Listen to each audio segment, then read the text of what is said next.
A cloudy morning at the homestead. It's been raining overnight. The ground is sticky and muddy due to the wet soil. This is the beginning of our landscaping efforts. We hired local labor to clear this section of the grounds of all the rubble accumulated at the height of construction work.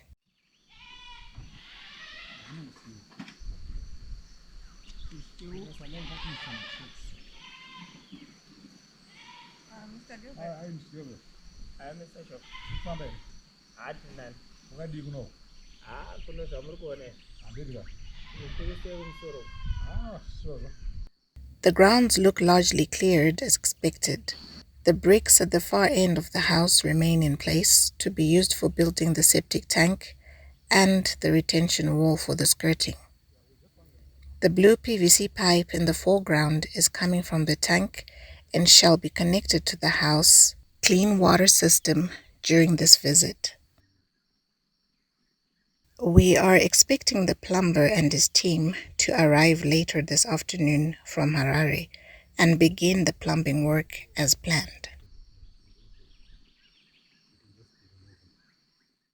We dream of turning these grounds into a lush green paradise overlooking the mountains in the background.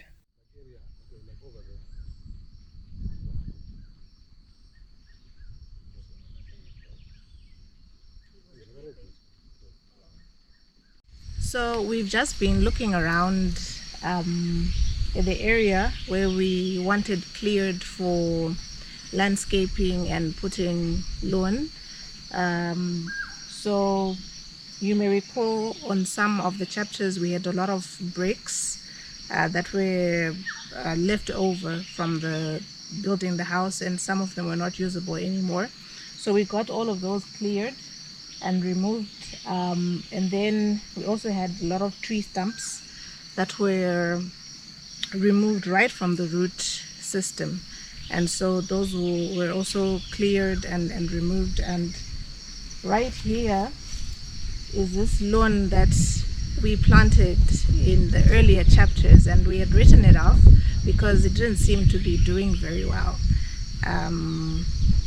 or perhaps it's because it was taking longer. It was a longer time. We had planted them as runners, but now totally blown away and surprised that it's the little test patch is doing very well. It has bounced back incredibly.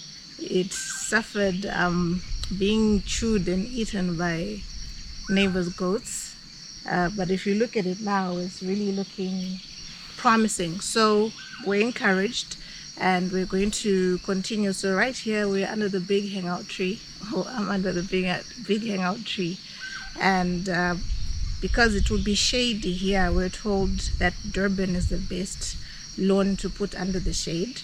So this here, it was a test runner that we were given by a friend, and he said that it was Durban.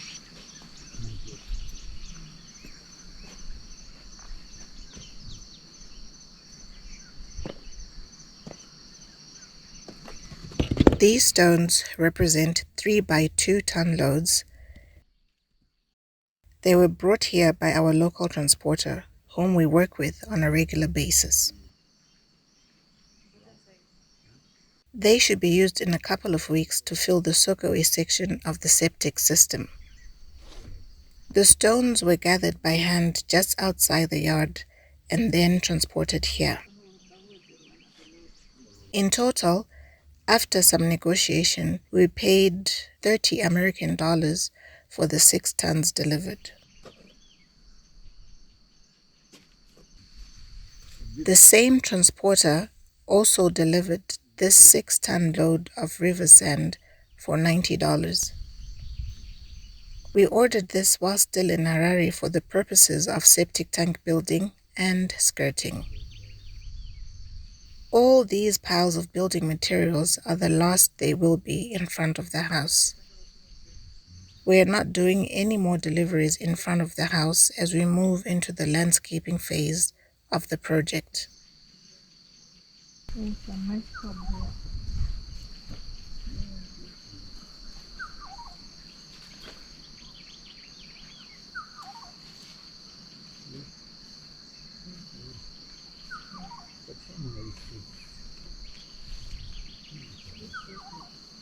Yeah,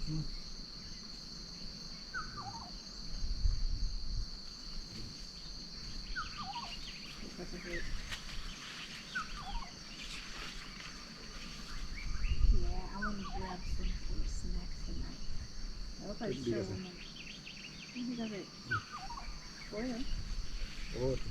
Yeah. Oh, you were thinking of Kugoja? Well, but still, you would make a plan. Okay, I'll try to look at solid softness. Maybe.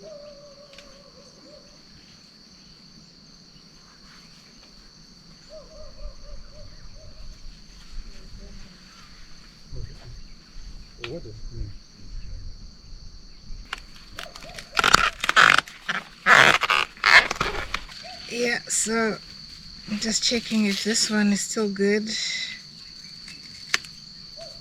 The works of our labor, hard work.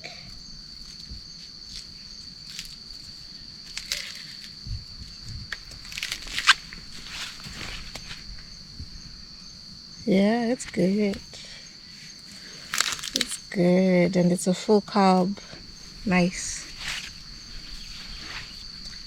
I'm caught in betwixt Kugocha, that is on or over a fire, or just boiling it in water and salt. I love both, but mostly love Kugocha. That one is just delicious.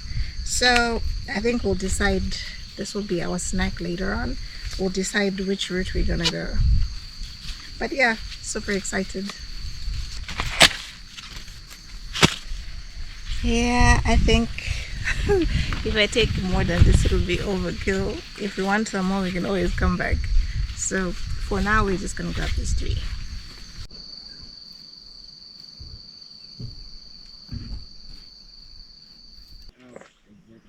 Beautiful morning in the Eastern Highlands.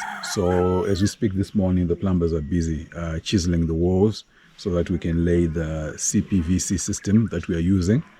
This is in replacing or in place of the copper system, which has been used for many years here in Zim.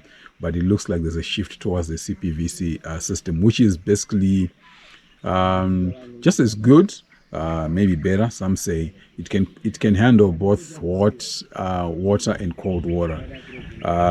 So in terms of costs, the CPVC system is about 25% cheaper than the copper system. So if you're hoping to do some savings with a good system, you may consider using that system as well. So yeah, that's work that will be done this morning. The workers are already busy with it, and we're going to do a few other projects here whilst you are here. Other things that have happened is that the ceiling is done. The cornices for the ceiling were also installed, and everything is right in place. So yeah, we are happy, and yeah, let's see how it goes throughout this day.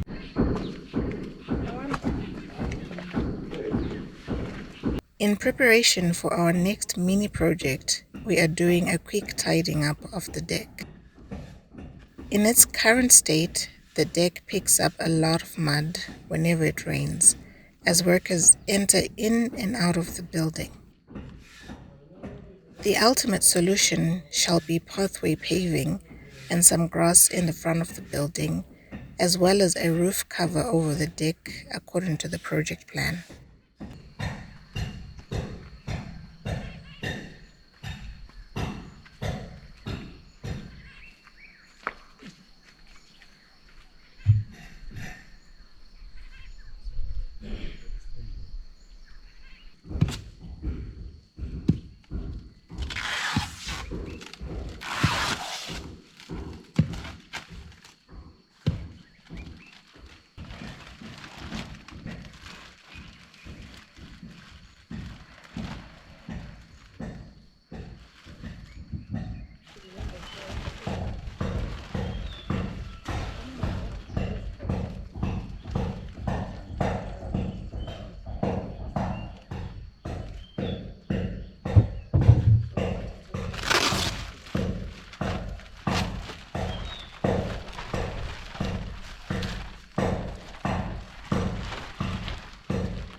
Okay, so this is our stuff that we got for varnishing. We'll need the mutton cloth. Okay, this is the lock for, and then we have wood wood duck. Okay, this is water best wood sealer for exterior use. Okay, so we've got two of them because we have got two doors, and then we have got the brushes and the tints. Okay, so this is thick. This is thick. And then we've got some sanding paper. This is 150, and I think that one is 320. So we're going to start with the 150, and then we'll use the 320 afterwards. Okay. So probably we'll use the machine. So these are the materials. We'll sand by machine and by hand as well.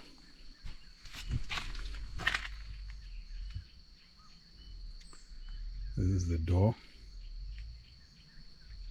It's Seligna. Yeah, it's a Seligna wood. So you're going to put it at the exterior, close to the planter.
This is a $15 20-watt LED light that we brought with us.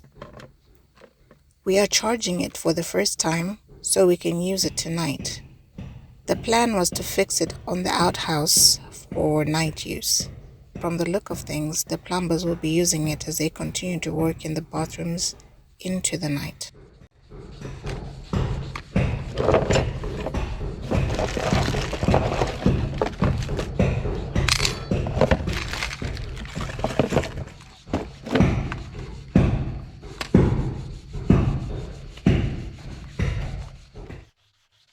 Chiseling and fitting work in this ensuite bathroom is now completed. This is how the CPVC pipes look when fitted to the walls. We have hot water and cold water pipes. The ones going up to the ceiling are the hot water pipes, which will bring down hot water from the solar geysers. The geysers will be installed on the roof of the house at a later stage. As it stands, this particular bathroom is ready. The builder will come and seal off the pipes into the walls and also put a concrete slab. This is a job that takes a few hours to complete. Thereafter, tiles shall be installed up to the level where the skimming in white starts. This is repeated in all the other bathrooms and scullery.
Until we have our off-grid solar system installed on the roof of the house, this is the 200-watt portable system we have been using when we come to the homestead.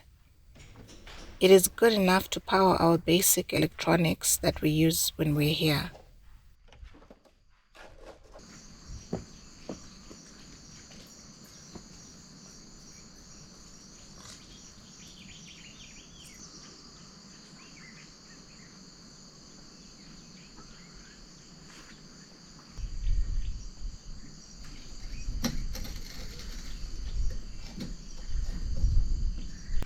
So this is some of the stuff that we came with for the plumbing, clean water plumbing. Here we've got wash angle valves. Some of them have been used already. Here we've got the shower head and its arm. It shall be installed later.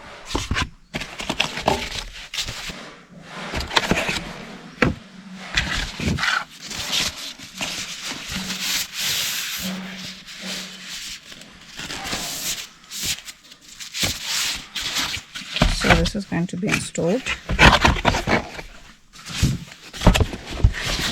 Then the service loo has already been fit with its accessories. Like this is the mixer for the basin. It's already been fixed. This was the basin for the service loo. It's already been installed. And then this will be the shower mixer, which will go together with the shower head, obviously. So we've only got this part left in here. The other bit has already been installed. And finally the kitchen sink, which will be put at the scullery. This one is a scratch resistant sink, which is awesome. So this one shall be installed later. It's got two sinks And this is obviously where the tap or mixer shall go. So what we decided to do at this point is just to make sure that we have a working toilet inside the house and a working shower. So we prioritize to have that done right now, and then the rest of the fittings for the bathrooms, we shall be adding them as we go, but we just wanted to have a working toilet and a working shower inside and work on the rest later bit by bit.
If I had friends, I would have.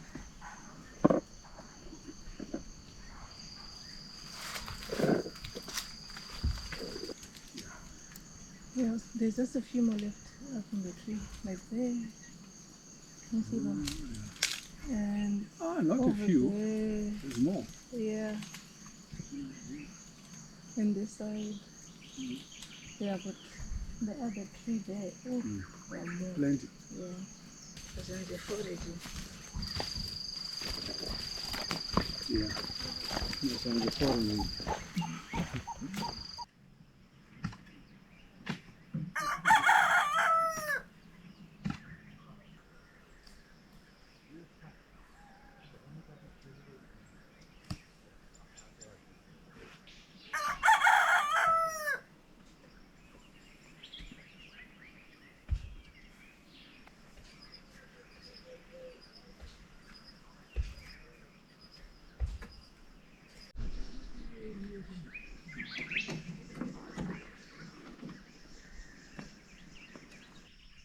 So that is the water tank, which currently has some 5,000 liters in storage.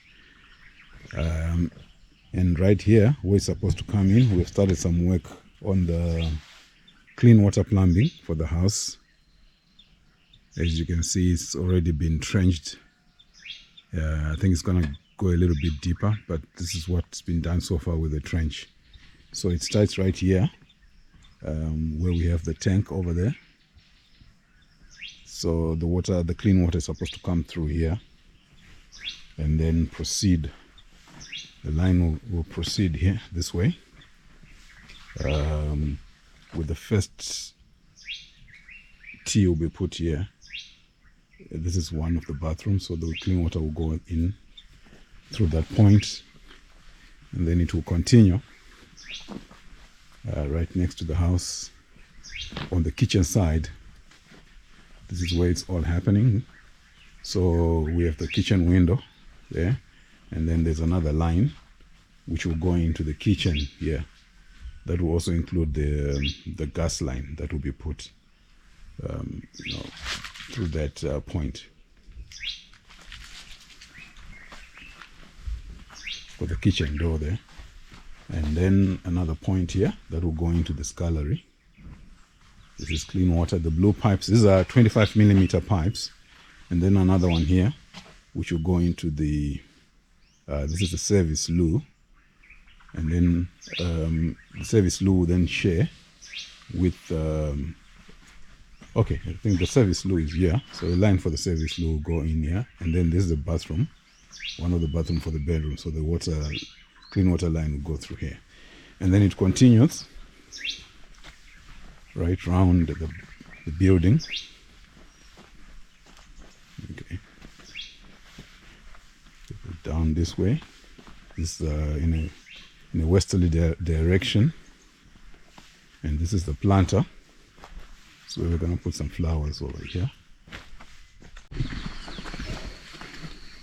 So this is the front side, where we have the toilets, and then this is for the tub, the wastewater tub, shower, and basin. It's repeated here again on the other bathroom. So that's the trenching down here, where we're going to have the pipe for the solids. Yeah, that's where it's gonna be, and then it will connect through here to go to the septic tank. And then the clean water is also coming through here, and it will come up here and then feed into the bathrooms.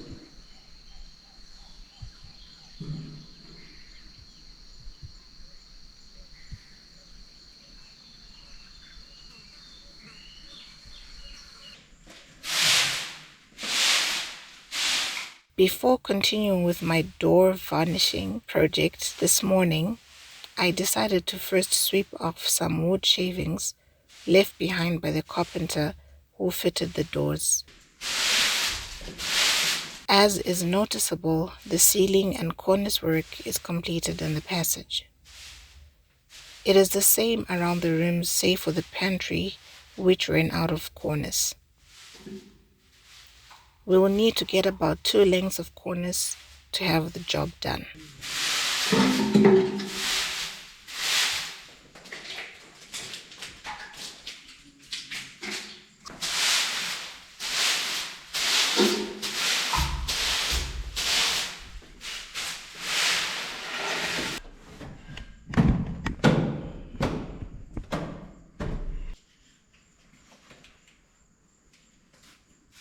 Methylated spirit is sprayed on the wood to deal with fine wood dust that remains after sanding. This is achieved without damaging the natural color of the wood. Meth is compatible with the varnishes that are later applied to the wood.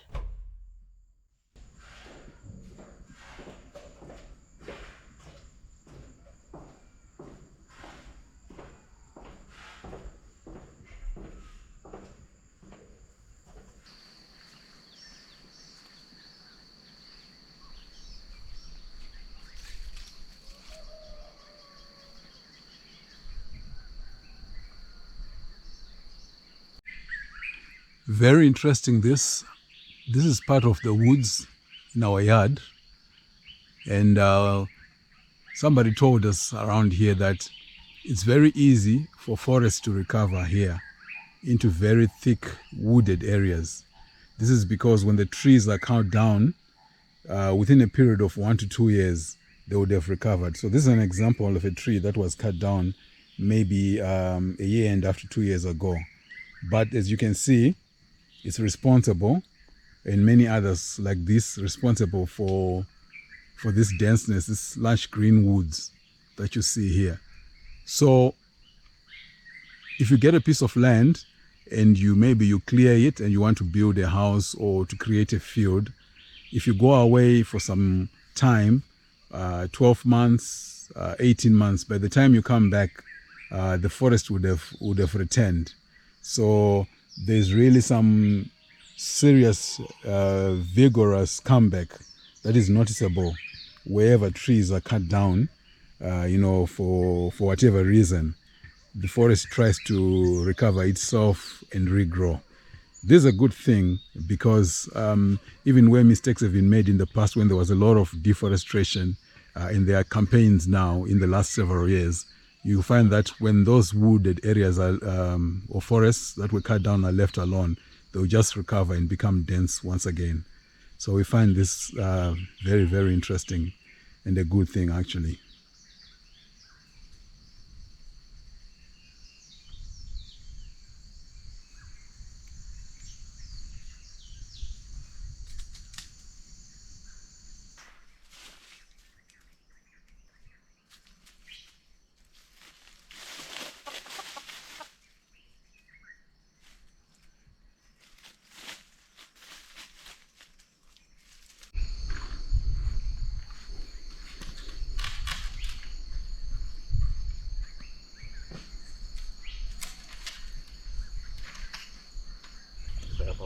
apa paita chimwe futi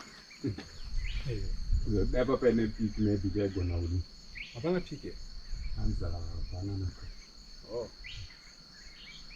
because it was good rango ya straight teresa teranode I don't know so apa pat chedi yeah which is what do you recommend DJ? But one of the way it is now, but one of the best pressure gradient today. You know what I would zika bishan, but it by the time you know stuff. kuicherera uko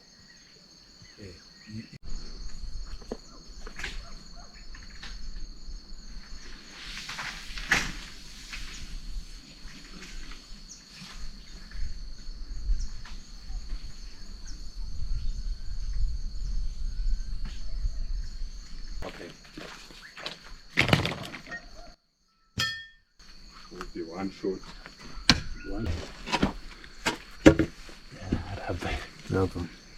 Get it up right.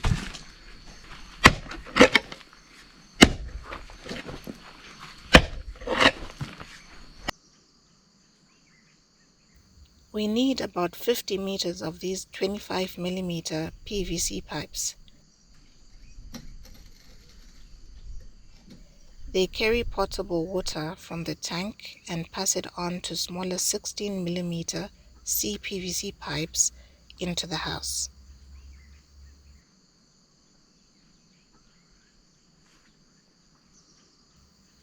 Unlike sewage pipes, these PVC pipes have shallow trenches as done here.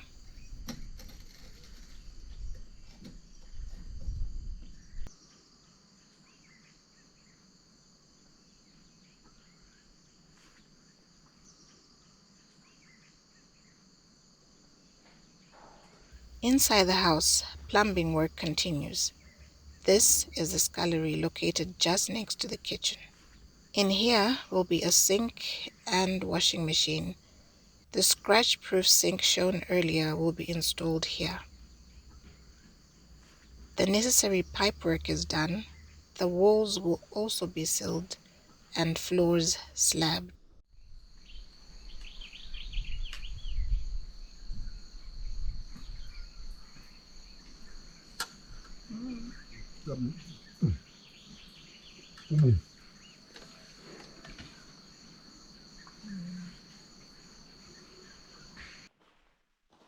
A devastating moment this morning. We have just discovered that this toilet that we bought in Harare is broken beyond repair. We have no idea where this damage occurred. At the warehouse of a big supply in Harare or during transportation to the homestead, we will never know. We regret not having opened the box at the shop. We were just handed a sealed box and assumed all was well. We even wrapped the box in layers of bubble wrap before transportation. Despite this setback, the mission must be accomplished. We must go to the nearest business center, 45 minutes away, without delay, and find the best replacement we can find.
So now that I'm done sanding the doors, this is for the door that's at the planter side, both exterior doors. The other one is the stable door for the kitchen.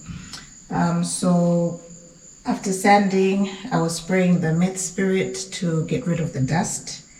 And this tin, this 1 liter, will be enough for the one door. We're going to do 3 coats. And for this one, it's a matte sealer, so it's not going to be glossy or shiny, it'll just be matte. It's clear, so we're going to put color using this tint. It's going to give us a teak look-alike color. So for this one, should you ever try to do DIY yourself, we're told not to shake this because bubbles will form and then it will become messy. My first time doing this, so we having fingers and toes crossed that it will turn out okay. This one, we're told you should shake well before use. So obviously, we got instructions from the hardware where we bought it. I've also read the instructions here on how to apply. Yeah, so we're ready to go. We decided to just have the doors hung for now, so that the 2 exterior doors, so that the house is sealed up since the windows are there and the sliding doors are there. So we just wanted to have the 2 exterior doors put up first before we've painted the door frames.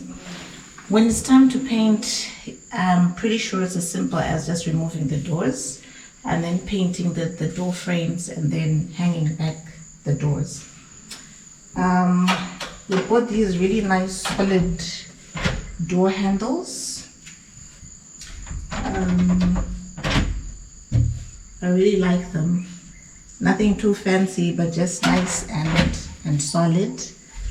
So the stable door at the kitchen has got the exact same one. Right, so before I get started, of course, this is the paintbrush. This is specifically for when you want to varnish doors and ceiling doors. It's not for any other random use. So also the other reason why we needed to seal the doors right now is because the rains will come and we don't want the wood to be affected by the rains and it ends up, what do you call it? Absorbing the moisture. So we just want to seal the doors and get it all ready for the rains. So wish me luck. We have modified the piping here and added a control valve to control the water as it goes to the house, and another outside tap that will be added later. So we have a T-joint here for that purpose. Thereafter, we added a slope to the trench to give the water some gravity. The tank is about 8 meters max from the house. The piping is done and buried.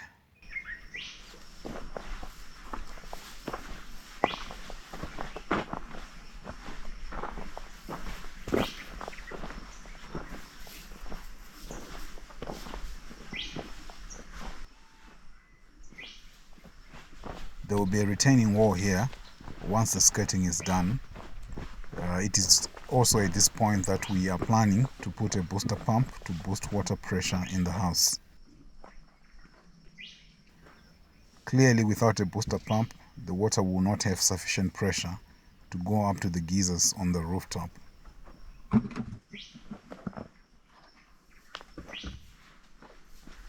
There's another T-joint here giving water to the first bedroom through this valve, which is currently closed.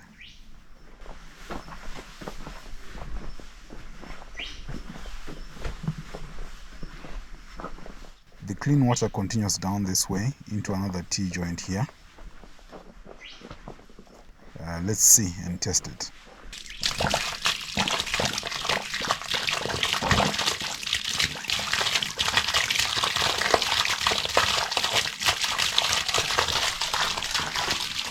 So it is official, the house is running water finally. This water will be going into the kitchen island. We can work with this pressure until the booster pump comes. Next stop is the scullery, right here, and the service loo.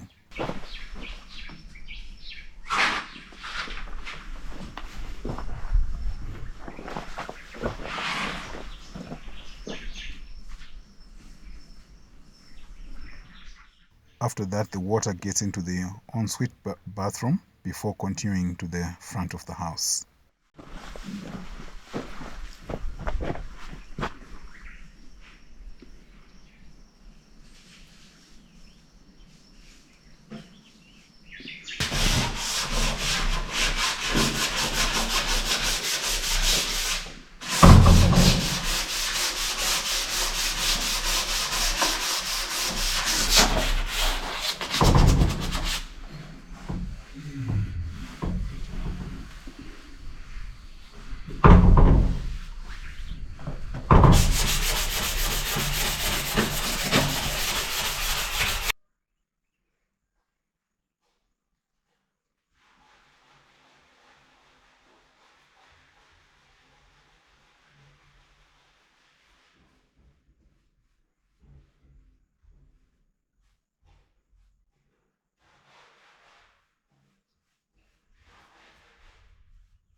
So we have this design here where we have the pipes coming out of the house right at the frontage here at the deck.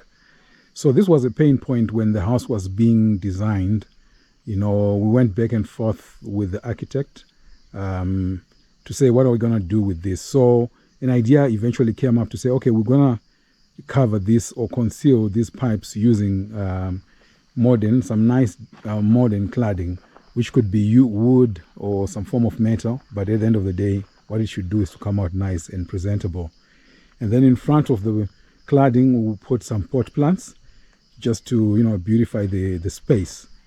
Although the pipes are, right now, they may seem to be taking a bit of space from the deck itself, which is already, its width is already limited, as we have identified already. The extension of the deck will kind of resolve this issue, so that we can have the best of both worlds. So it was a give and take between leaving the bedrooms without any bathrooms or including the bathrooms and running the pipes as they are right now. But as you can see, obviously, the ensuite method worked or won the day. So we are here, and the solution is to conceal these with cladding. So the cladding should be high enough to cover the pipes. I think the highest pipe here that I see is this one in the middle for clean water, the CPVC pipe, yeah. So the height of the cladding will be above that, and then it will run all the way to cover all the pipes, okay. And then pot plants in front, and then life goes on.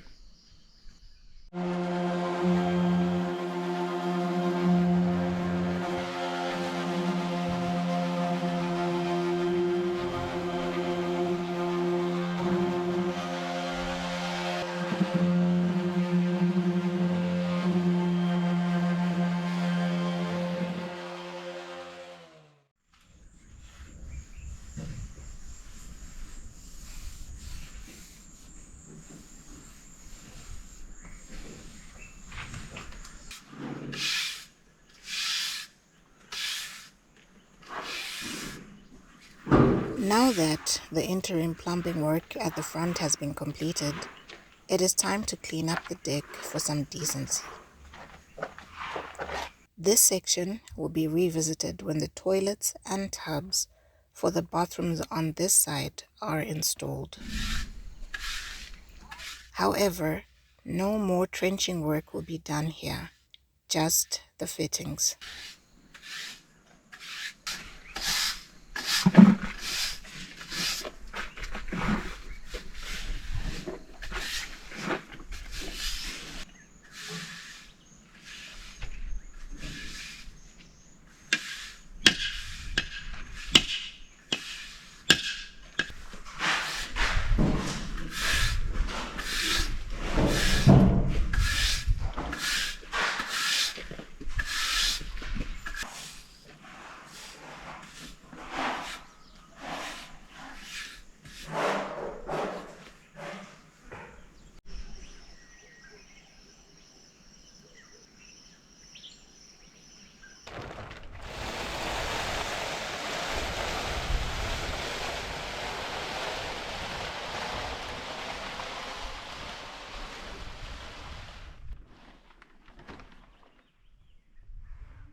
just to keep things neat until painting, to avoid red soil splatter on the walls during the rains. We're going to lay this plastic sheeting on the dug up section.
Ever heard of the idea or the concept of passive cost?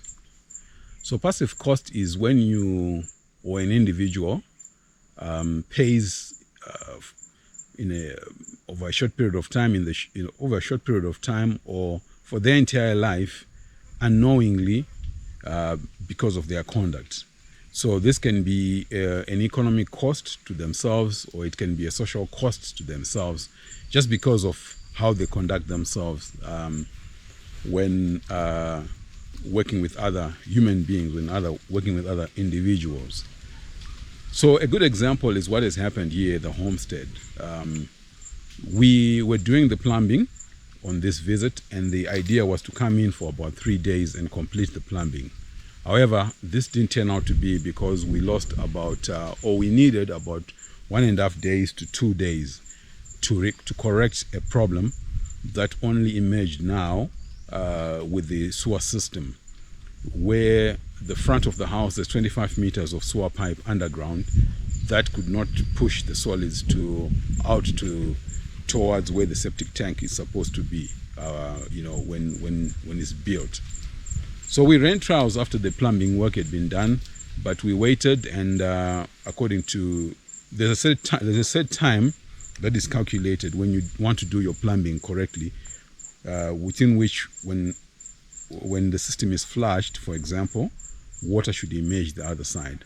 So there's a section in the front of about somewhere within the 25 meters where water was just stagnant. It wasn't moving and coming out the other end, which will be the outlet into the sewer, into the septic tank. We even tried to put solids such as tissue, because it's not yet in use. It was just testing, just clean solid tissue into the system, but it didn't emerge. It just got stuck in there.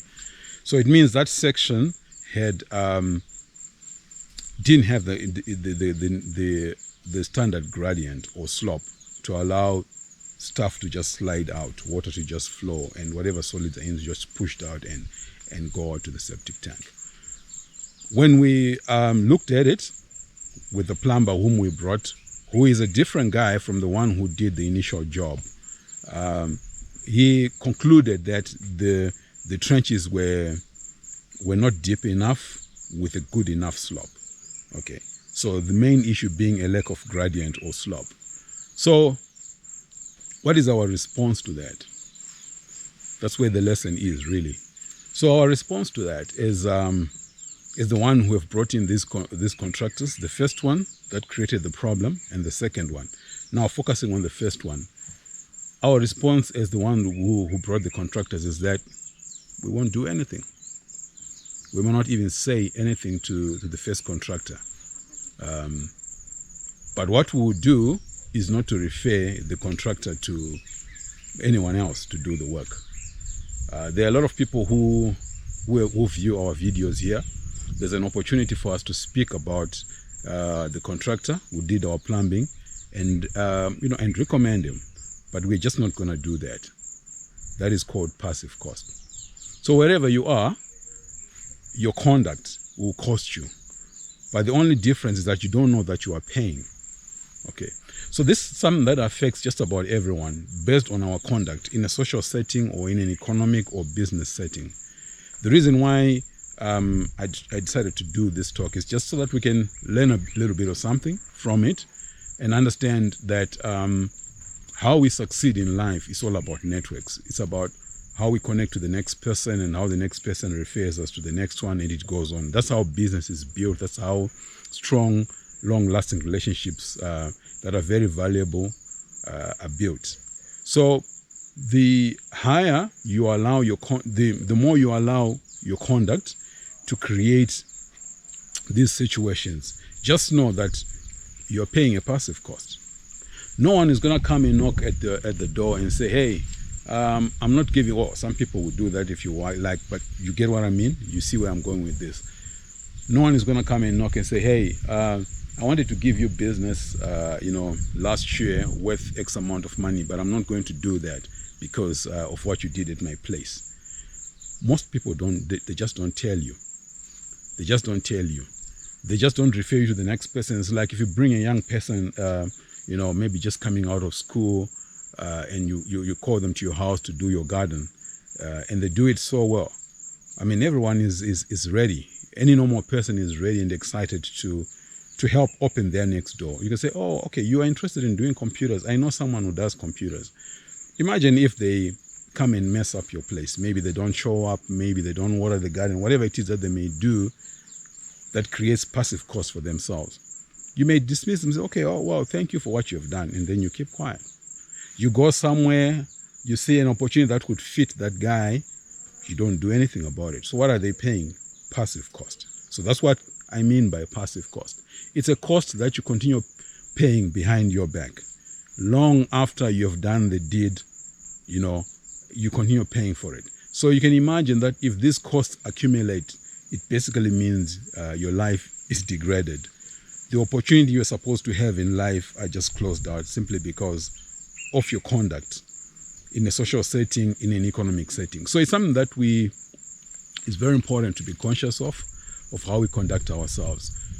Truth be said, all of us, I believe everyone is paid some passive cost, but we must learn from it and minimize it and avoid it, so that we can progress in life, because we need other people to progress. We really need other people to progress. So yeah, that's the lesson out of this little experience with the plumbing. I thought I would just bring it out here and share. Hopefully it helps someone, maybe a young person who's watching what we are doing here can learn something from it, or anyone else who's doing who's a contractor and does this kind of work. Passive costs is a reality.